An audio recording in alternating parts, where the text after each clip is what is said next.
मंजिलों की डगर को देखकर अक्सर रास्ते बदल जाते हैं। वक्त की आंधी से इंसान बदल जाते हैं। सोचते हैं न याद करें तुम्हें इतना, पर आंख बंद करते हैं और इरादे बदल जाते हैं। आजकल इसी तरीके के इरादे बदले हुए देख रहे हैं हम प्रदेश की राजनीति में कई राजनेताओं के। वो राजनेता जो कल तक पार्टी को मां बताया करते थे, साथ पार्टी और कार्यकर्ताओं के जीने और मरने की कस्में खाया करते थे, अब उन्हें सिर्फ दल बदलते हुए नहीं देख रहे हैं, बल्कि पार्टी का झंडा और जो तिरंगा या भगवा दुपट्टा होता है उसे भी बदलते हुए देखा जा रहा है। नमस्कार, मैं हूं अभिषेक तिवारी और आप राजस्थान कवरेज का अपना पसंदीदा कार्यक्रम देखना शुरू कर चुके हैं, चुनावी बुलेटिन।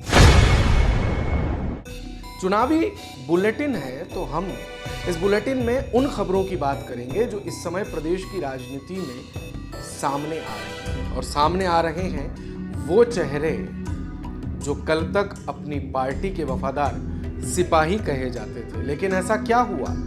वो कौन सा भंवर आया जिसके भंवर में उलझ करके उन्होंने किनारा ही कर लिया उस पार्टी से या उस मां से जिसने उन्हें बड़ा बनाया, और अब वो दूसरी पार्टी में जाकर के ये कहते हुए नजर आ रहे हैं कि हमें खुद से अलग मत समझिएगा, हमें मान सम्मान दीजिएगा और मान सम्मान हमसे लीजिएगा।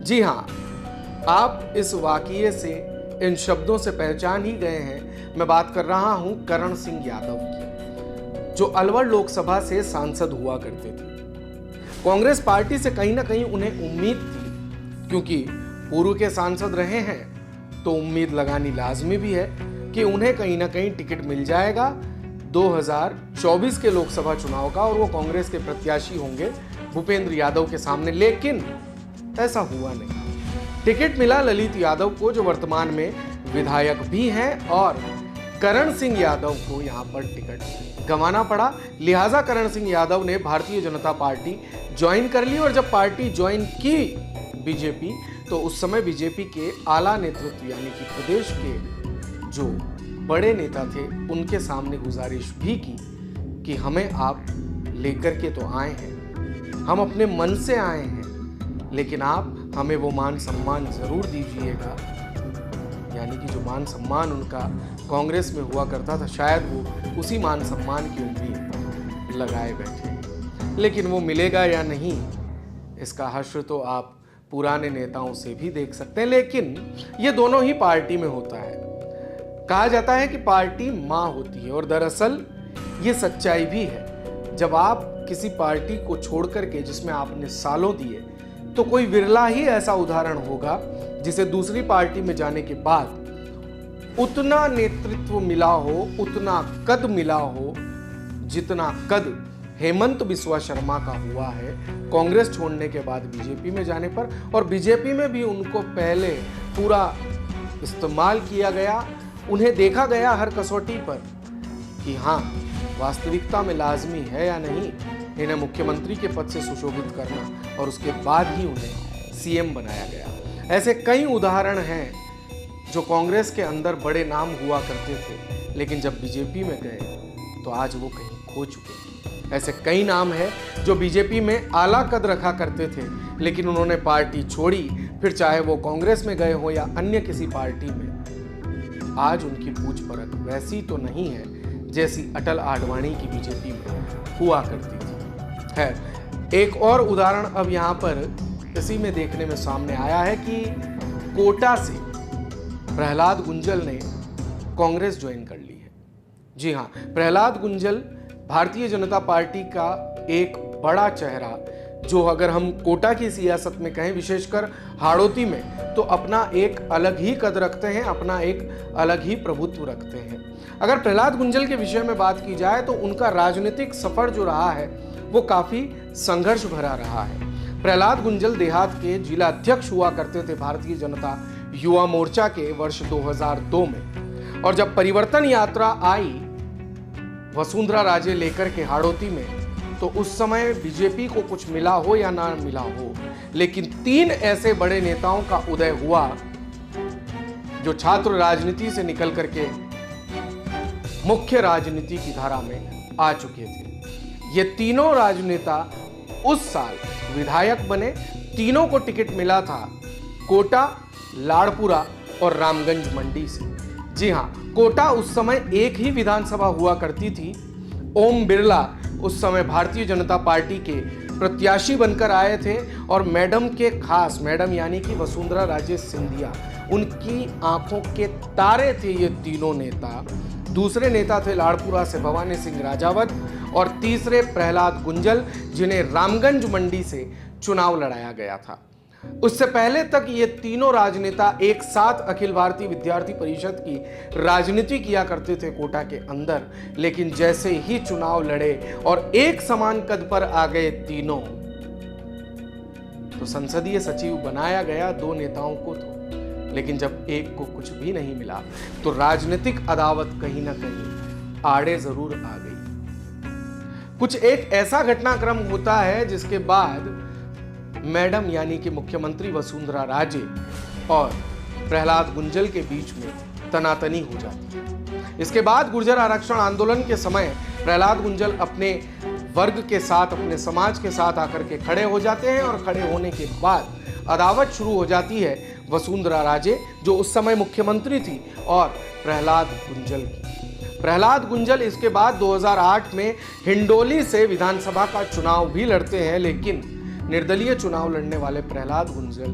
उस समय कुछ वोटों से चुनाव हार जाते हैं प्रभुलाल सैनी के सामने। इसके बाद वसुंधरा राजे को जरूरत महसूस होती है एक बार फिर से प्रहलाद गुंजल की, जब 2009 में दुष्यंत सिंह चुनाव लड़ते हैं सांसद का झालावाड़ 12 से, और उर्मिला जैन भाया के सामने पहली बार एक कड़ी टक्कर देखने में आई थी। वो दुष्यंत सिंह जो लाखों वोटों से चुनाव जीता करते थे, उनकी जीत महज 50 से 60 हजार के भीतर आकर के उस साल रुक जाती है। और कहा जाता है कि ऐन वक्त पर अगर प्रहलाद गुंजल को मैडम बीजेपी में नहीं लाती तो उस चुनाव में शायद कुछ भी हो सकता था, क्योंकि उस चुनाव में मैडम के भी खेमे के ऐसे कई नेता थे जिन्होंने उस समय उर्मिला जैन भाया का साथ दिया था। खैर, ये दूसरी कहानी है। बात निकल करके फिर से प्रहलाद गुंजल की राजनीति पर आ जाती है। प्रहलाद गुंजल इसके बाद मैडम के सबसे खास बन जाते हैं, और अगर हाड़ौती में और हम कहें कि प्रदेश में अगर कोई विश्वस्त चेहरा है मैडम का, तो वो प्रहलाद गुंजल थे। उसके बाद 2013 में प्रहलाद गुंजल को टिकट मिलता है कोटा उत्तर से।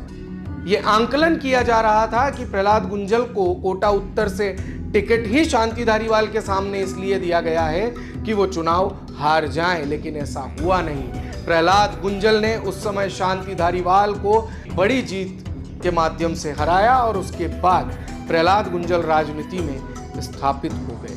आंकलन किया जा रहा था कि प्रहलाद गुंजल को यहाँ पर मंत्री पद से नवाजा जाएगा, लेकिन ऐसा हुआ नहीं। इस दौरान आपको वक्त थोड़ा सा पीछे लिए चलते हैं, जहां पर प्रहलाद गुंजल और ओम बिरला की राजनीतिक अदावत 2003 के बाद से जो शुरू हुई थी, अब धीरे धीरे परवान चढ़ने लगी थी और 2013-14 में आकर के वो काफी बड़ी हो गई थी। इस समय सियासी तौर पर प्रहलाद गुंजल ने कभी सामने से तो हमला नहीं किया ओम बिरला के ऊपर, लेकिन हाँ, कहीं ना कहीं एक राजनीतिक अदावत जो थी उसके बारे में पूरा हाड़ौती संभाग जानता जरूर था। 2018 के चुनाव होते हैं, प्रहलाद गुंजल विधानसभा का चुनाव हार जाते हैं शांति धारीवाल के सामने, लेकिन फिर से कोटा उत्तर विधानसभा को अपनी कर्मस्थली मान करके काम करते हैं, और जो राजनीतिक अदावत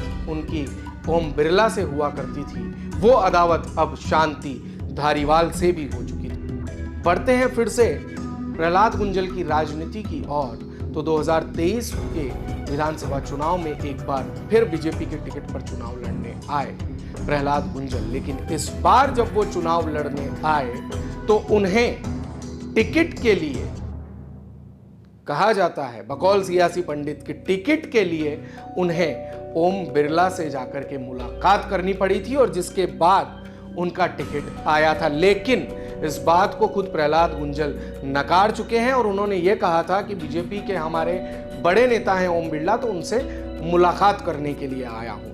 खैर, उन्हें टिकट मिला, लेकिन महज 2500 की बहुत छोटी हार से वो चुनाव हार गए। लेकिन अब प्रहलाद गुंजल कांग्रेस पार्टी में शामिल हो गए हैं और अब चुनाव लड़ने जा रहे हैं कांग्रेस पार्टी के टिकट पर उन ओम बिरला के सामने जिनके साथ उनकी राजनीतिक अदावत करीब 2 दशक पुरानी है। 2 दशक इस पुरानी अदावत का बदला प्रहलाद गुंजल ले पाते हैं या नहीं, या फिर से ओम बिरला कोटा की सियासत में अपना जो कद है उसे बरकरार रख पाते हैं, ये तो पता चलेगा 4 जून को जब लोकसभा चुनाव के परिणाम आएंगे। लेकिन दल बदल का ये दौर जारी है। बात करण सिंह यादव की कांग्रेस से बीजेपी में जाने की हो या राहुल कसवा के बीजेपी से कांग्रेस में आने की, अभी आपको कई और चेहरे ऐसे हैं जो दल बदल करते हुए दिखाई देंगे। और शायद इसीलिए अभी तक जो लिस्ट है दोनों ही पार्टियों की वो नहीं आ पा रही है, लेकिन अगले 2-3 दिन में आपके सामने वो सारे मोहरे, वो सारे चेहरे आ जाएंगे जो अब किस पार्टी से, किस खेमे से चुनाव लड़ने वाले हैं, आपके सामने होगा। 19 अप्रैल को पहला चरण और 26 अप्रैल को दूसरे चरण के मतदान राजस्थान में होने वाले हैं। राजस्थान कवरेज भी आपसे ये आग्रह करेगा कि लोकतंत्र का महापर्व है, सबसे बड़ा पर्व है। इस पर्व में अपने मत की आहुति वोट दे करके आप जरूर दें। देखते रहिए राजस्थान कवरेज। दिन भर की सारी अपडेट्स के लिए सब्सक्राइब करें राजस्थान कवरेज को और बेल आइकन दबाना ना भूलें ताकि आप रहे अपडेटेड हमेशा।